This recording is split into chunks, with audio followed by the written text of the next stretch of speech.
بسم اللہ الرحمن الرحیم۔ فن خطابت کا ہمارا یہ مقدماتی دورہ ہے اور آج کا ہمارا موضوع ہے مضمون تیار کرنے کا طریقہ۔ 4 طریقے انشاءاللہ تعالی ہم آپ کی خدمت میں بیان کریں گے۔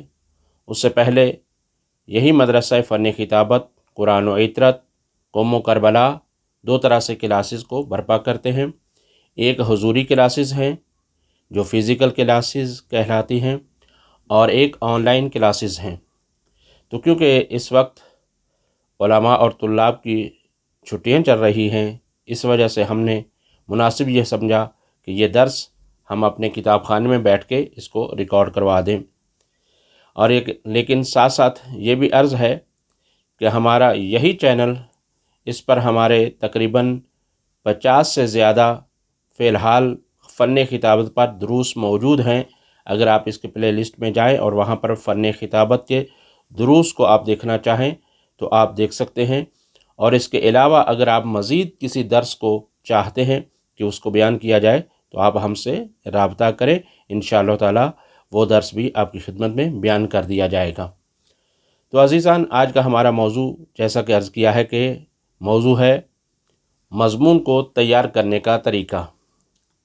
اس سے پہلے جان لیجئے کہ تقریر کرنا علم پلس فن ہے، اسی طرح سے مضمون تیار کرنا بھی علم پلس فن ہے۔ مضمون تیار کرنے کا فن یہ ہے کہ 4 طریقے ہیں مضمون کے تیار کرنے کے۔ سب سے پہلی بات یہ ہے کہ آپ کا آئیڈیل خطیب ہے، آپ اس کی تحریر شدہ یا آج کل ریکارڈنگ کا دور ہے، آپ اس کی ریکارڈ تقریر سے استفادہ کر سکتے ہیں۔ لیکن اس کا طریقہ کار یہ ہے کہ آپ ان کی لکھی ہوئی تقریر کو سنیں گے یا پڑھیں گے اور اس کو لفظ با لفظ لکھیں گے اور اسی کو یاد کریں گے۔ یہ ہے پہلا طریقہ جو کہ ابتدائی اور مقدماتی لوگوں کے لیے ہے۔ دوسرا طریقہ یہ ہے کہ کسی اچھی سی کتاب کو آپ منتخب کر کے اس کا مطالعہ فرمائیں گے، اور جو چیزیں آپ کو اچھی لگیں اس کو آپ اپنے دفتر میں تحریر کرتے چلے جائیں۔ اور یہ طریقہ کار ہے ان لوگوں کے لیے جو پہلے سے تھوڑا بہت تقریر کرنا جانتے ہیں، جو بالکل ابتدائی ہیں ان کے لیے نہیں۔ لیکن کیونکہ ہم یہ اول سے لے کر آخر تک اس کو بیان کر رہے ہیں، اس وجہ سے آپ کی خدمت میں یہ تسلسل جاری ہے۔ نمبر 3، اس کا طریقہ کار یہ ہے کہ آپ کسی آیت کو منتخب کریں گے، اور منتخب کرنے کے بعد جیسے کہ فرض کریں کہ آپ کا موضوع ہے آیت الکرسی، اس آیت کا آپ نے انتخاب کیا اور اسی کے متعلق تقریباً 8-10 تفاسیر کا مطالعہ کر لینا ہے۔ اور پھر اسی طرح سے تفاسیر کی کئی قسمیں ہیں، اخلاقی ہے، اعتقادی ہے، اجتہادی ہے، ادبی ہے، مختلف تفاسیر ہیں۔ تو آپ نے جو اہم ترین تفاسیر ہیں ان کا مطالعہ کرنا ہے بلا تفریق۔ نمبر 4 میں آپ کا کام بہت زیادہ اہم ہے، اور یہ طریقہ بہت ہی اہم ہے۔ یہ خاص لوگوں کے لیے ہے اور سینئر لوگوں کے لیے ہے۔ مثلا اس میں کیا کرنا ہے، آپ نے ایک موضوع کو سوچ لینا ہے۔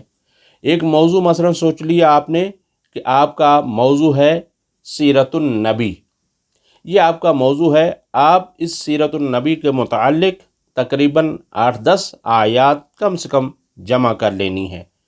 مثلا ان میں سے بھولنے نہ پائے اہم ترین آیت یہ ہے لَقَدْ كَانَ لَكُمْ فِي رَسُولِ اللَّهِ أُسْوَةٌ حَسَنَةٌ۔ اس آیت کو آپ نے منتخب کیا، اور اسی آیت کے ساتھ ساتھ چند آیات اور جو سیرت کو بیان کرتی ہیں ان آیات کو بھی آپ نے لے لینا ہے۔ اب یہی آیتیں لے کر آپ کو کیا کرنا ہے، وہی جو طریقہ آپ نے تیسرے طریقے کو آپ نے اپنایا تھا وہی یہاں پر بھی اپلائی کرنا ہے۔ کیا مطلب؟ یعنی یہ ہے کہ ان میں سے ہر ایک آیت کو آپ نے جا کر اسی طرح سے 8-10 تفاسیر میں دیکھنا ہے کہ اس آیت کے متعلق کس نے کیا کہا، کیا روایت ہے، کیا علماء کے اقوال ہے، تو یہ آپ نے دیکھنا ہے۔ اور پھر اس کے بعد دوسری، تیسری، تو اسی طرح سے آپ نے مکمل اپنے مضمون کی آیات کو دیکھ لینا ہے۔ اب یہ جب تقریر تیار ہوگی تو یہ مکمل آپ کی اپنی تقریر ہوگی۔ اب اس کے ذریعے سے آپ میں ایک خود اعتمادی آئے گی، تو یہ آپ کا مضمون آپ کا اپنا ہے۔